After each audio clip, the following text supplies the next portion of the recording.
Hey, today we're looking at 35 phrases that you can use when you are writing professional emails in English. I do have some other lessons about writing emails in English, and I will link those below for you so you can watch those lessons after this one. Now, let's get started.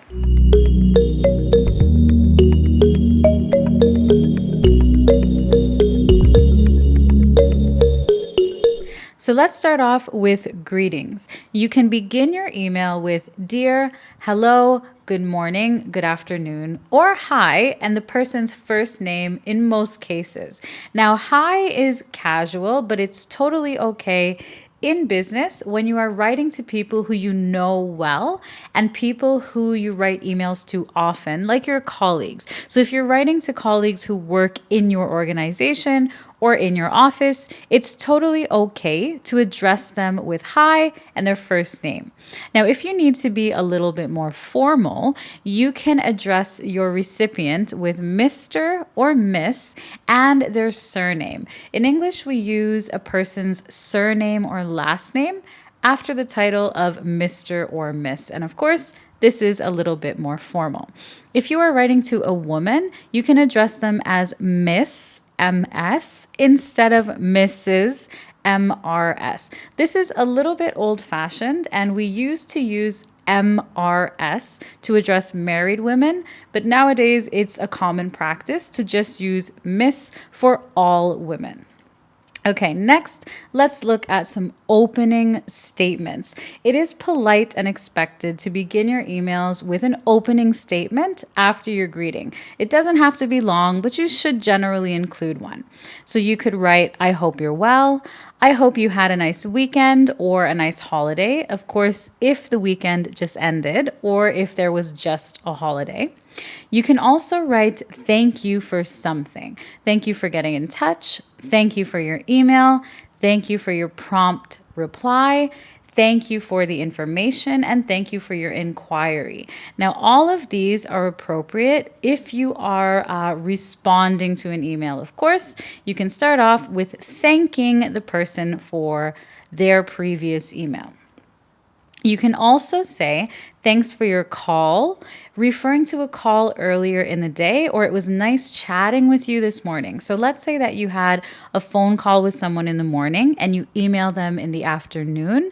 You can write one of these as your opening statement, making reference to the phone call that you had earlier in the day.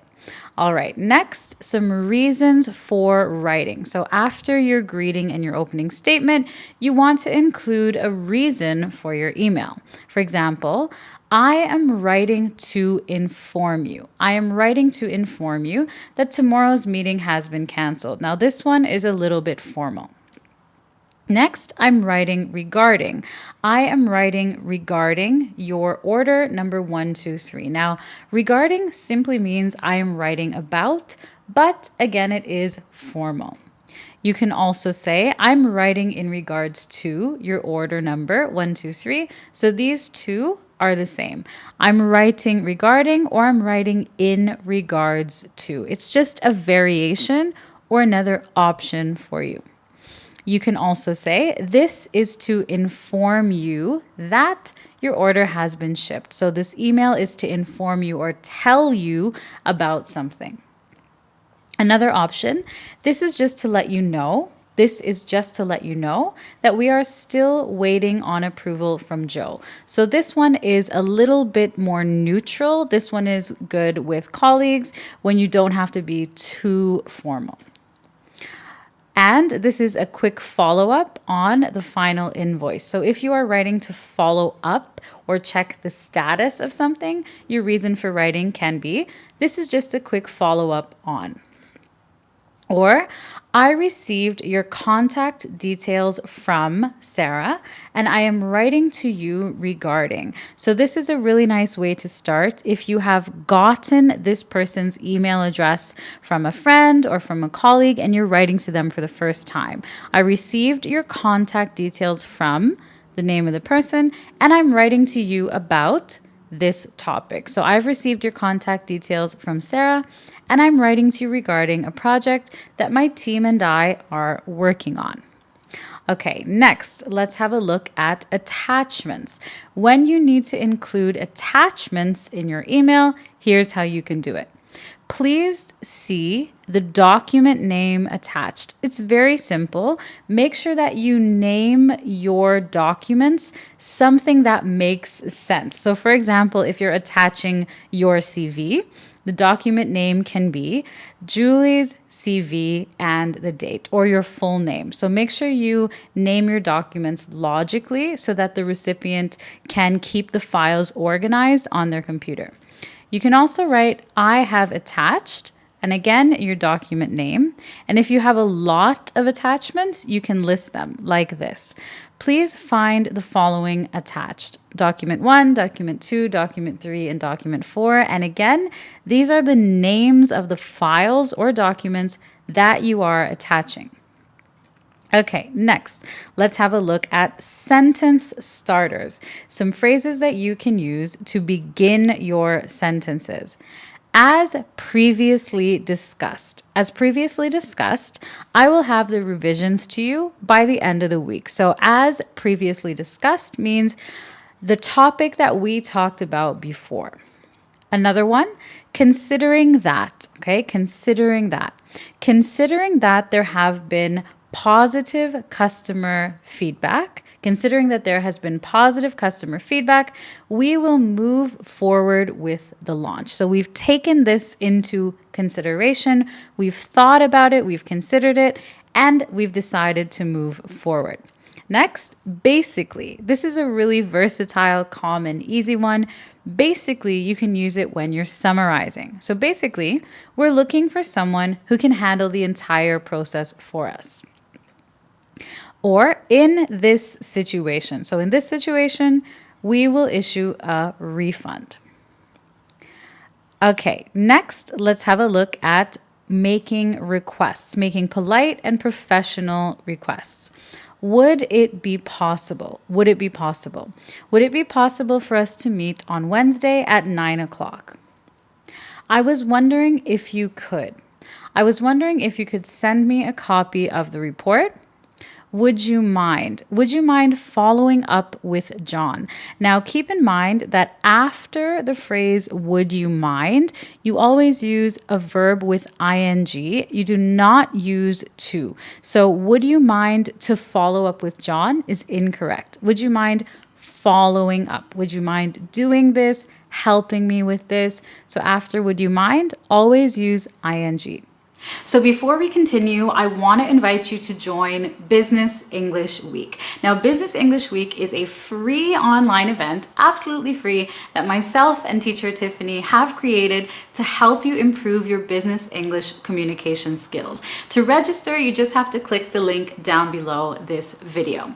As well, if you really want to take your business English skills to the next level, you can also check out my Essential English for Business course. I will link it down below for you. Now, let's continue. Next, let's look at some phrases for clarifying or confirming information. Sometimes you have to make sure that you've understood the other person's message correctly, and you have to clarify or confirm. So these are the phrases that you can use. First, you can simply say, I would like to clarify. So I would like to clarify point 3. Another really nice option, my understanding is that, and then you explain what you understood and end your sentence with, is that correct? So for example, my understanding is that you need both the original version and the revised version. Is that correct? Okay. Another option, do you mean? Do you mean? So do you mean Thursday? Or do you mean Wednesday? Now, this one is a little bit informal, so it's more appropriate with people who you know well, again, like your colleagues or people you write emails to frequently or all the time. And another option is, I just want to clarify. Again, a little bit more informal than the first one. I would like to clarify, a little more formal. And this one, I just want to clarify a few points from yesterday's meeting. Okay, next we have our closing remarks. So before you sign off or sign your name, you need some closing remarks in your email. Again, these don't have to be very long, but closing remarks are considered polite and professional in business emails. So for example, I look forward to hearing from you. I look forward to meeting you or to meeting you on Wednesday. So let's say you're meeting the person for the very first time. You can simply say, I look forward to meeting you. Or if you know the person and you have a meeting scheduled, you can also use this closing remark to reconfirm the time of the meeting. So you can say, I look forward to meeting you on Wednesday at 3 o'clock. Another option, let me know if you have any questions. Let me know if you have any questions. So if you've provided information or you're writing to a customer or to a client, you can end with this. You can also say, if you require anything else, do not hesitate to contact me. So if you require means if you need anything else, do not hesitate to contact me. Or feel free to contact me should you have any questions. Now, in this sentence, should actually means if. It is grammatically correct, and this is a very common closing remark in business emails. So feel free to contact me if you have any questions, or should you have any questions, the meaning is the same. Thank you for your time and consideration. So maybe if you sent a job application, this is a nice closing remark for that one. Thank you for your help.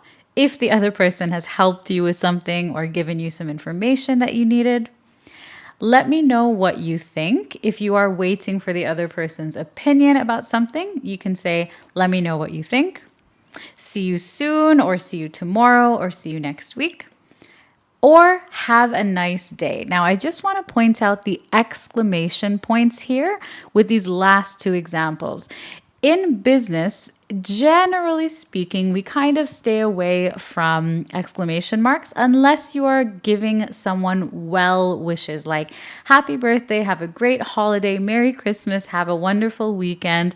Then it's okay to use exclamation marks. So just be careful with using exclamation marks only when you are wishing someone well. So there you have it, 35 phrases to use in your professional emails in English. And check out Business English Week and my Business English course. Thank you so much for watching and for learning with me, and I will see you very soon in the next lesson.